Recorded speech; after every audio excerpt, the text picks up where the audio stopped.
नमस्कार साथियों, स्वागत है आपका बिन का 24 यूट्यूब चैनल पर। बहुत बहुत साथियों, आज चर्चा कर लेते हैं चाइना की, जिसने कि बिना किसी पूर्व सूचना के हमारा भारत का जो कि स्पेशल फर्टिलाइज़र था उसे बंद कर दिया, मतलब एक तरह से बैन कर दिया।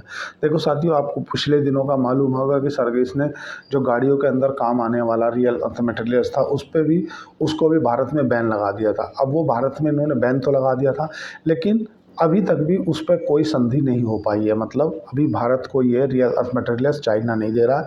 अभी ऐसा मारुति सुजुकी तरफ से एक बयान जारी हुआ था, उसने बोला था कि हमें हो सकता है आने वाले समय में अपनी जो गाड़ियां हैं ना उनका प्रोडक्शन रोकना पड़ेगा। कारण है रियल अर्थ मटेरियल्स, क्योंकि चाइना की तरफ से जो रियल अर्थ मटेरियल्स आ रहे थे ना उनको चाइना ने रोक दिया था। रोका तो पूरी दुनिया में ही था, लेकिन अब जैसा कि रियल अर्थ मटेरियल्स को लेकर चाइना का अमेरिका के साथ में डील हो गई है और दूसरे देशों के साथ में डील लगभग कगार पे है, लेकिन भारत के साथ में उसकी डील नहीं हुई है। और एक अभी और झटका दे दिया है चाइना ने भारत को। क्या दिया है? जो कि फर्टिलाइज़र, स्पेशल फर्टिलाइज़र, उसको बैन लगा दिया। ये का फर्टिलाइज़र साथियों काम क्या करता है? सबसे पहले आपको ये जानना बहुत ज़रूरी है, जब आपको समझ में आएगी कि फर्टिलाइज़र की कितनी महत्वता है। साथियों अभी क्या है ना, ये फर्टिलाइज़र जो अभी रबी की फसल है या तुम्हारा मुंजी या धान या जो जितनी भी सब्जी, शिमला मिर्च, सेब, फल, लीची, आम, अमरूद, जितने भी ये फल हैं ना उन्हें कीटों से बचाता है। मतलब उन्हें ना बीमारियों से बचाता है और उनकी ग्रोथ में अच्छा रहता है। और ये लगभग उनकी जो पैदावार है ना साथियों, वो पैदावार भी 20 से 30% बढ़ा देता है। मतलब ये स्पेशल फर्टिलाइज़र है। अब ये स्पेशल फर्टिलाइज़र का आपको जान के आश्चर्य होगा साथियों, भारत ना इससे लगभग 1.5 लाख टन फर्टिलाइज़र हर साल खरीदता है। और उसमें कौन कौन सी कंपनियां हैं? चंबल फर्टिलाइज़र है, जेएनएफसी है, फैक्ट है, और तुम्हारा जो मतलब ज्वारी एग्रो, जितनी भी कंपनियां हैं, इन कंपनियां उन्हीं से फर्टिलाइज़र खरीदते हैं। उसके बाद ही उसे अपने यहाँ प्रोड्यूस करती हैं। जैसे आपने देखा होगा डीएपी, डीएपी एक खाद होता है। ऐसी भी अंदेशाएं जता रही जा रही हैं कि जो किसान लोग हैं, वे किसान लोग इस बात को बता रहे हैं कि डीएपी में शॉर्टेज आ रही है, और शॉर्टेज इतनी आ रही है कि 200-300 रुपये ऊपर देने के बाद में भी डीएपी नहीं मिल रही, डीएपी खाद नहीं मिल रहा। कारण कि भारत की जो स्पेशल फर्टिलाइज़र है वो चाइना से 90% निर्भरता है। आज भी हम 90% के आसपास चाइना से फर्टिलाइज़र खरीदते हैं स्पेशल। उसके बाद उसको उसमें फिर वोट फर्टिलाइज़र मिला के तब हम अपने मतलब सिटियों में और टाउन में हम उसे सेल करते हैं। लेकिन अब साथियों एक क्वेश्चन की बात ये है, जैसे कि रियर अर्थ मटेरियल्स के बिना तो काम चल जाएगा, क्योंकि रियर अर्थ मटेरियल्स जो है ना वो गाड़ियों के लिए है। तो गाड़ियाँ ठीक है, ईवी इलेक्ट्रिक व्हीकल नहीं बनाएंगे कुछ दिन तो ठीक है, कोई बात नहीं, लेकिन किसानों के लिए नहीं चलेगा। ये किसानों के लिए बहुत बड़ा एक विषय है, एक सिरदर्दी बन चुकी है। क्यों बन गई है? क्योंकि डीएपी नहीं मिलेगी। डीएपी नहीं मिलेगी मतलब हमारा, जैसे कि अभी आरबीआई गवर्नर संजय मल्होत्रा जी ने कहा है, संजय मल्होत्रा जी ने कहा है कि इस बार भारत का जो मानसून है वो अच्छा है, और उस मानसून के चलते महंगाई जो है कंट्रोल रहने की आशंका है। और अभी भी 3% के आसपास में महंगाई बनी हुई है। भाई महंगाई क्यों कंट्रोल है? क्योंकि मानसून सही है, और दूसरा क्या है, जो उत्पादन है वो बिल्कुल सही हो रहा है। जब किसी भी वस्तु का उत्पादन कम हो जाएगा तो उसकी डिमांड बढ़ जाएगी और सप्लाई कम हो जाएगी। जैसे सप्लाई कम होगी, डिमांड बढ़ेगी, तो उसकी वस्तु का दाम बढ़ जाएगा, और वस्तु का दाम बढ़ जाएगा मतलब महंगाई बढ़ जाएगी। तो हमारी महंगाई क्यों कंट्रोल में है? क्योंकि उत्पादन सही हो रहा है। और ये जो स्पेशल फर्टिलाइज़र है ना, ये स्पेशल फर्टिलाइज़र काम काय में आता है? एक तो उत्पादन बढ़ाने में काम में आता है, और एक जो बड़ी बड़ी बीमारियां आ जाती हैं, मतलब तुम देखा होगा जो रबी की फसल में आ जाती है, गन्ने में आ जाती है, टमाटर में आ जाती है, शिमला मिर्च में आ जाती है, सेब में आ जाती है, या जो फल हैं उनके अंदर स्पेशल कुछ कीटनाशक आ जाती हैं, तो उसको रोकथाम में काम आता है। पैदावार 20-30% बढ़ा देता है। और इसमें भी दो तरह के हैं, मतलब एक तो है WSF, मतलब वाटर स्पेशल फर्टिलाइज़र, एक सादा वाला है, तो एक डीएपी है। ये चीज़ बहुत मुख्य रोल प्ले करती है। आखिरकार हमारी चाइना के ऊपर निर्भरता इतनी कब तक काम चलेगा? देखो, अगर इसके साथ में एपीआई की बात करें हम, क्योंकि एपीआई को लेकर भी, जो एपीआई मतलब जो आपने देखा होगा एक्यूमेंट ऑफ फार्मास्यूटिकल कुछ ऐसे प्रोडक्ट है वो, जो दवाइयों को जो दवाइयों की गोली बनती है ना उसका जो पाउडर फॉर्म में आता है वो भी हम चाइना से खरीदते हैं। मतलब हम जो दवाइयाँ बनाते हैं ना, जेनरिक दवाइयाँ बनाते हैं, उन दवाइयों को बनाने में एपीआई का यूज़ होता है। और वो जो एपीआई है ना वो भी हम चाइना से खरीदते हैं। और वो भी एपीआई में लगभग 90% की जो निर्भरता है वो हमारी चाइना के है। आज भी 90% चाइना के ऊपर निर्भर हम एपीआई में। कुछ कंपनियां हैं जैसे तुम्हारा एक दो कंपनी, ज़्यादा तो है नहीं, और जो आज भारत में है और चाइना के ऊपर निर्भर नहीं है। और एक ऐसी डीएपी और स्पेशल फर्टिलाइज़र में हो गए, ऐसी रियल मटेरियल्स में हो गए, मतलब इतनी ज़्यादा अगर हम चाइना के ऊपर निर्भरता रखेंगे तो आखिर कब तक काम चलेगा।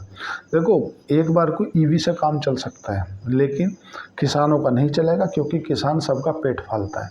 और मानसून का समय अच्छा है, इसी समय पे अगर दवाइयों की मांग या जो फर्टिलाइज़र की मांग है, जो किसानों को जिस समय पे दवाई डलनी चाहिए फसल में, उस समय पे दवाई नहीं मिलती है, तो फसल कम होगी। फसल कम होगी मतलब तो उस वस्तु का दाम बढ़ जाएगा, महंगाई बढ़ जाएगी।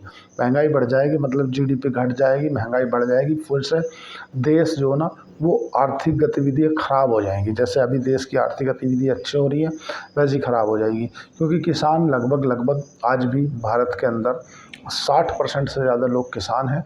और मतलब 60% का मानो ये मान लो कि आप 100 में से 60 आदमी गांव में निवास करते हैं, और लगभग 60 ही आदमी आप ये समझ लो जो कृषि के ऊपर निर्भर है। और अगर उन लोगों को सही समय पर डीएपी नहीं मिलेगी, सही समय पर खाद नहीं मिलेगा, सही समय पर फर्टिलाइज़र नहीं मिलेगा, सही समय पर दवाइयाँ नहीं मिलेंगी, तो उनकी जो फसलें हैं वो ख़राब हो जाएंगी।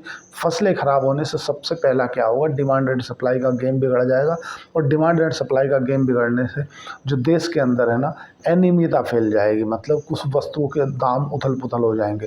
उसके पीछे हालांकि चाइना, ऐसा देखो, मैं इसको बिल्कुल, हालांकि कहीं किसी गजट में नहीं है, किसी अखबार में नहीं है, भारत की यूएसए के साथ में जो डील है ना, वो कहाँ फंसी है कि यूएसए चाहता है कि हमारे जो एग्री प्रोडक्ट है ना, मतलब जो अमेरिका के एग्री प्रोडक्ट है ना, उसे आप भारत के अंदर एंट्री दे दो। लेकिन भारत उसे मान नहीं रहा। भारत ने मना कर दिया कि यार हम उसे नहीं कर सकते। अगर उन्होंने ऐसा कर दिया तो हमारे जो भारतीय प्रोडक्ट है ना, वो जो एग्रीकल्चर से रिलेटेड है ना, उन पर बहुत ज़्यादा नेगेटिव इफेक्ट पड़ेगा। तो अब इसके पीछे ये भी एक वजह हो सकती है कि चाइना के पूछ पर हाथ धर दिया होगी, एक काम करो तुम फर्टिलाइज़र रोक दो, इससे उनके यहाँ पैदावार कम होगी, इसीलिए वो जो कुछ सामान इंपोर्ट करेंगे। क्योंकि होता क्या है, जैसे हमारे यहाँ दाल की पैदावार कम हुई तो हम दाल कनाडा से बुलाते हैं, ऑस्ट्रेलिया से बुलाते हैं, ब्राज़ील से बुलाते हैं, मतलब दाल हम अपने यहाँ पर्याप्त रखते हैं, भले उसकी कीमत बढ़ जाती है। और वो क्यों बढ़ जाती है, क्योंकि पूरा जो गेम है वो डिमांड और सप्लाई का है। डिमांड ज़्यादा है, सप्लाई कम है, इसीलिए उस वस्तु का दाम बढ़ गया। भाई कभी तुमने देखा गेहूँ का दाम बढ़ गया?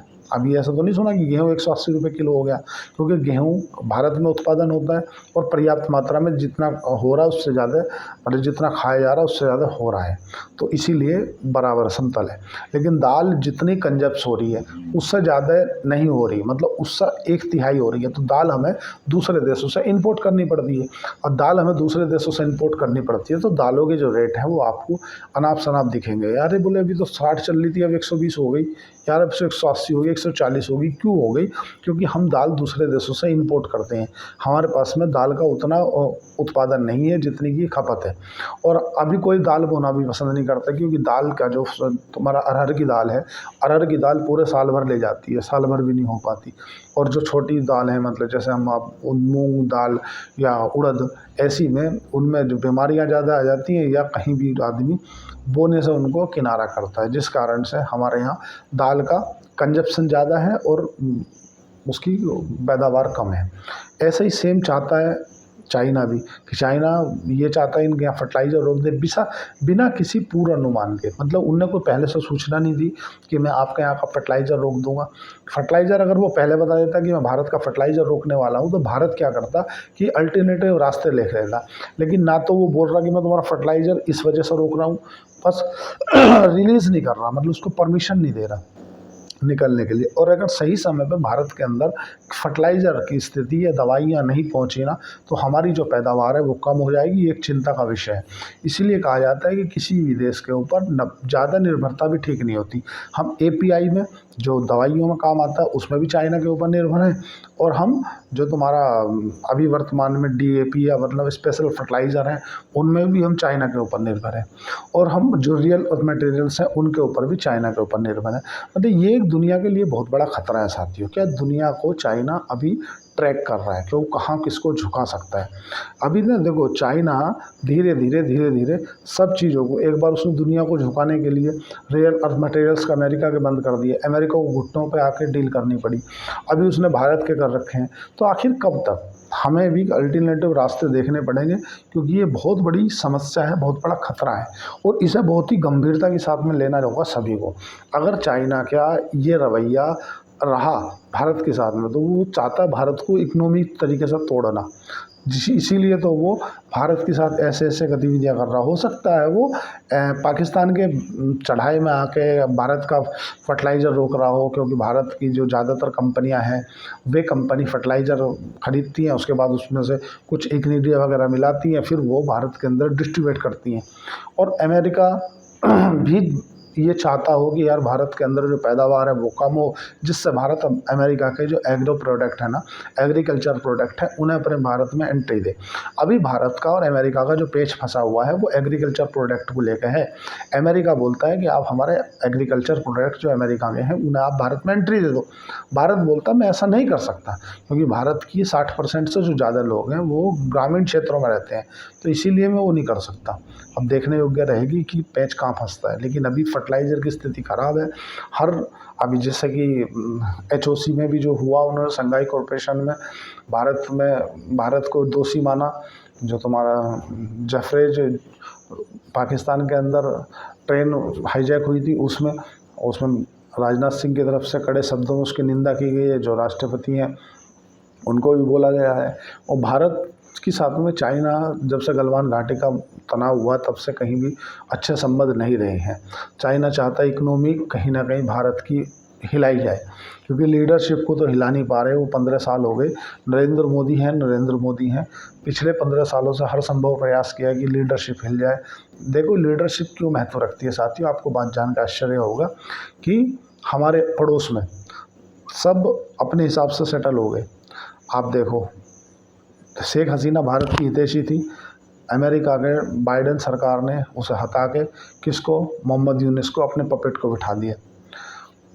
इमरान खान हटा दिया, जो अमेरिका का हितैषी नहीं है उसे हटा कर एक तरफ बाहर फेंक देते हैं। मालदीव, उनने क्या किया, चाइना के फेवर में चला गया। आज हम्बलटोटा बंदरगाह है, उस पर चाइना ने अपना कब्जा कर लिया श्रीलंका में। इधर ग्वादर बंदरगाह है, पाकिस्तान में अपना कब्जा कर लिया। मतलब चाइना ना धीरे धीरे इकोनॉमी फैलाता जा रहा है अपनी, और उसका उद्देश्य है कहीं ना कहीं सबके ऊपर कब्जा कर लेना। लेकिन अब देखने योग्य बात ये रहेगी कि सरकार इसके ऊपर क्या कड़ा एक्शन लेती है। लेकिन मैं अपने माध्यम से सरकार को ये बोलना चाहूँगा कि ऐसे काम नहीं चलेगा। जो चाइना नंगा नाच कर रहा है उसको आपको भी देखना पड़ेगा, और एक देश के ऊपर से इतनी निर्भरता हटानी पड़ेगी। अच्छा नहीं रहता किसी भी एक देश के ऊपर इतनी निर्भरता रखनी। तो उम्मीद करता हूँ आज का सेशन अच्छा लगा होगा।